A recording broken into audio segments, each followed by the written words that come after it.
Oh my gosh, she was so great, and is just one of the most delightful people to work with. Hilarious, a hilarious person. And what is it like? It always like reminds me like when Howard McGillen played opposite Patty LuPone. Like, what's it like to be opposite his voice on stage? Oh my gosh, and he's so tall. I mean, I'm not like short, but I'd say I was average. I'm average height. It's just it's kind of dreamy, and it's funny because you're like, oh my gosh, it's the Phantom. It's I mean, he's just it's Javert. Like I'm singing a love duet with Javert, or I'm. It was so fun, and yet, funnily enough, in that show, they don't ever really get to sing together. I know. They get like 2 bars until There Was You. I But those think 2 bars are really fun and they're really beautiful. satisfying because you finally get to hear them sing together, and then that's when the characters kiss. But I think it's because it reminds me. I don't know if you know this, but in South Pacific, Mary Martin was like, Ezra Prince is an opera singer. She's like, I'm not. So she said, if we sing a duet together, it's gonna sound crazy. And that's why they do twin soliloquies, where she sings something and he sings something. Sure. And Barbara Cook is so optimistic, and Barbara Preston was like vaudeville, that maybe they were just Yeah, I wonder if that's the way it was shaped that way. that was just going to be awkward. I mean, it is beautiful when they finally do sing together, or it's one of those things where leave them wanting more, like make them wait for until they finally get to sing. Yeah. Here is a gorgeous song, "Goodnight, My Someone," that I want to do with you. Okay. You know, someone just told me recently. I didn't even know this, that it's the same. The reason they're bonded, Harold Hill and Marion the Librarian, is it's the same chord changes as his song. 76 trombones. Yeah, I never knew that.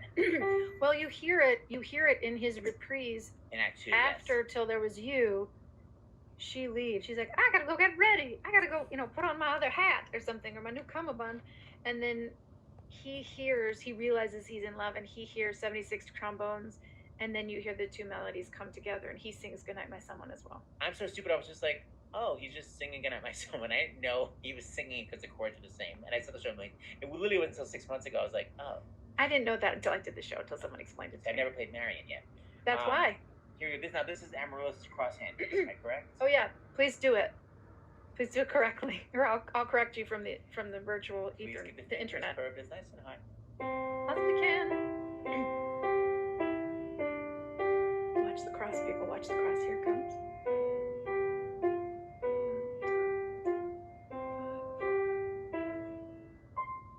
Very good. Good night, my someone.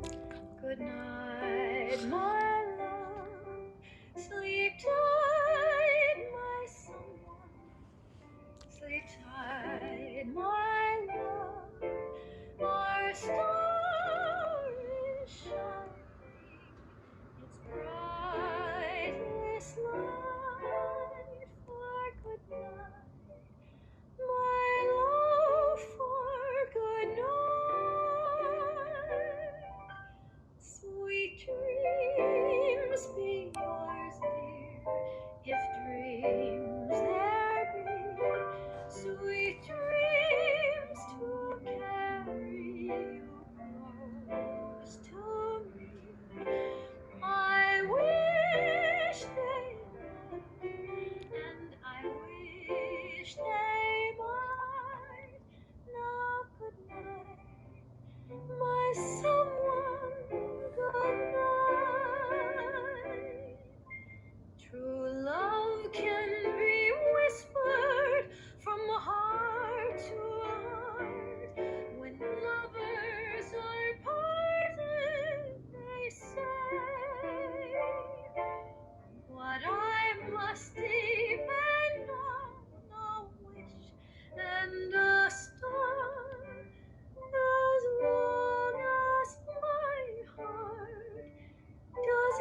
Oh, he must have been so great in the show. Oh, I got chills when I remembered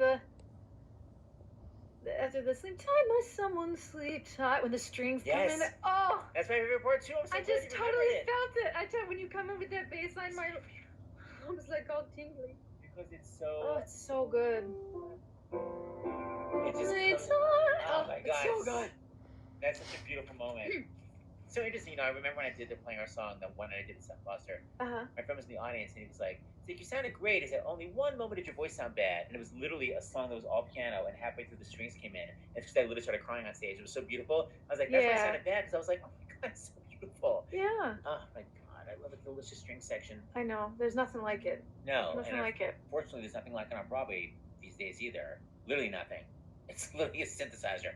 Don't get me started. When Broadway comes back, there better be some effing changes, and it does not mean making this orchestra small. They better not pull the whole. There's been a pandemic. We need to save money and cut orchestras even more. It's gonna make me effing crazy that I know. out of town shows that I'm sure you had a full orchestra for Music Man, not New York, right? You had a delicious string section. Yes, I mean that was sort of the whole point because it was more. It was part of I believe it's called the Broadway series. Forgive me if I'm getting the name of that wrong, but at the Kennedy Center. Yeah. And so, right, one of the reasons to do it was to have a full orchestra. Right. Now, why is that special? Why is Broadway not special, but out of town is special? It's like, shouldn't Broadway be the pinnacle? Right. God, it makes me crazy. I mean, I think all of our unions need to get together and have a cup of coffee and try to figure it out. You have a much better attitude than I do. I just have anger. Okay. This is a question from Alicia, which is very appropriate because we began with beautiful and then we just said beautiful high soprano. Alicia says, "I'm just curious what sort of genre within musical theater Jessie is most comfortable or at home singing, because the versatility of her voice never fails to amaze me." And I agree. Oh, thank you, Alicia. That's very kind. I think sometimes it's different whenever you ask me that question. Like if I've been singing one way for a while, it's more comfortable to sing that way. It's almost like because it's like, I mean, the voice is like a muscle. It is a muscle. It's musculature. So it's amazing if you play with it. Like that sounds weird, but what you know what it can do if you experiment and things like that. So if I've been singing a lot of soprano, it's easier. It feels more comfortable to sing that way because it's just like it's just what I've been doing. And if I've been singing sort of lower meteor stuff, sometimes that's it's funny though, like if I lose my voice, I lose the middle. So if I lose my voice, I can usually still like go over the whole, like with that top stuff. That's because my voice isn't really that low. It's like Alicia was saying, it's more of a genre thing than necessarily a range. But yeah, so it just depends. So you don't think, "Oh God, I'm gonna have to sing this way." You're just like, "Oh, you're not nervous about really any style of singing." Not necessarily, but again, if I haven't done something for a while, Lindsay Mendez and I, we did Carousel together, the amazing Lindsay Mendez, and she and I joke about that a lot. We're like, she was like, "Oh, girl, I had to belt yesterday," and I was like, "I haven't done that in forever." Now, don't get sassy about Lindsay. Lindsay needs. Seth Rudetsky gives Lindsay Mendez so much sassafras. Lindsay and I have the same relationship as me and Liz Calloway. Liz Calloway. Oh, okay, really? Yeah, Liz calls me the brother she never wanted. Never. Okay, so that's sure. basically me and Lindsay. Now, so the most versatile vocalists maybe in the land have that sort of relationship with you? Yeah, you're right. Good to know. They're both amazing singers, but yeah, they're on my S list. Well, okay, this is from Life's Not Fair. This is from